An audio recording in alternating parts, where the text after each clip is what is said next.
First of all, I'd like to welcome you here. I think I know almost well, not everybody, but most of you inside of here I know. This program that we're having here, which, it's really like a clergy breakfast. But one of the reasons why this program has been designed is because we recognize that a lot of difficulties in getting our churches to run.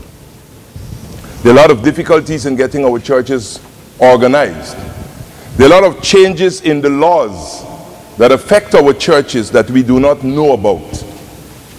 And for us as leaders to get things right, we need to know what we have to do, because we live within we live within a community, we live within a city, we live within a nation, and there are laws that we have to follow. Even though the church is not an organization, as we all know, the church is a living organism. And the head of the church is Christ, in case some of us have forgotten that. But we live within the laws of the land. And it's therefore important for us to understand how we operate within the laws of the land. We don't compromise with the world. At least I would believe that all of us that are here understand. We don't compromise with the world. Not everything that the law says necessarily is right, because you cannot litigate morals. So if the law preaches a certain area of morality that is unscriptural, it's still unscriptural. God determines what's moral and what's not moral. The law doesn't do that. But yet we have to work within the confines of the law. And so it's important what this organization, Pearl is at the back there. You have Mr. Figueroa here, and you have the other office staff here. What we recognize is that we need to make sure that we empower our leaders. We need to make sure that our books are right. We need to make sure that we could help the people within our communities.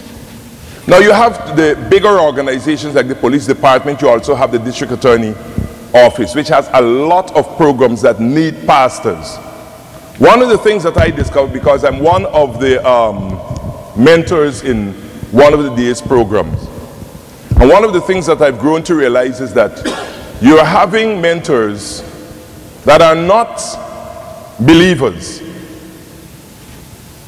And so even when the opportunity is open for us to be able to help persons who are coming out of incarceration, we might meet them in the prisons, but we could meet them as they're released. Some of them on parole.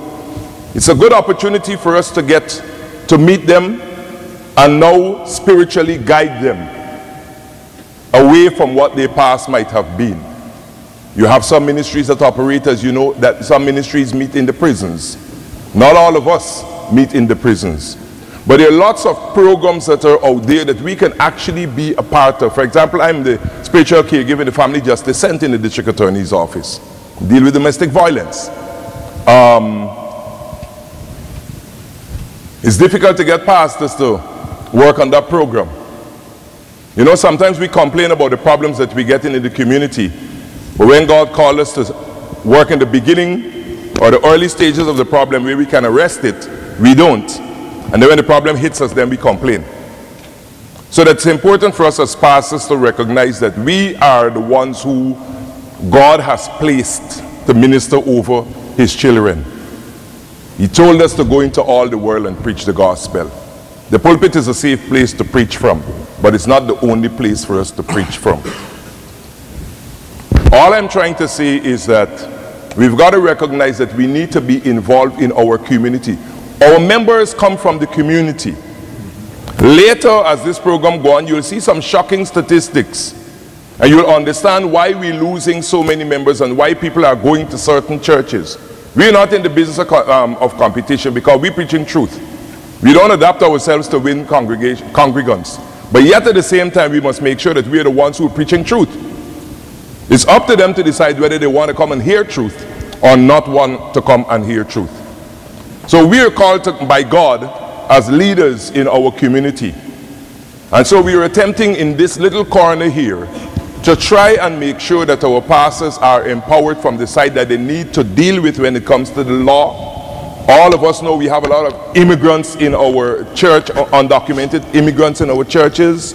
Then we got to see areas where possibly we can help them.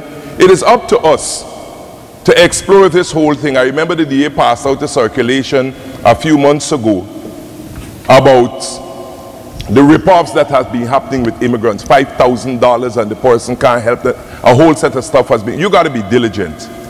Okay, you got to know what you're doing. A person either could be helped or they can't be helped, right?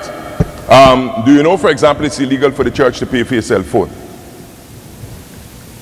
If you claim your cell phone on your church's finances, you can run into problems with that. Many laws like that they have, that sometimes we take for granted.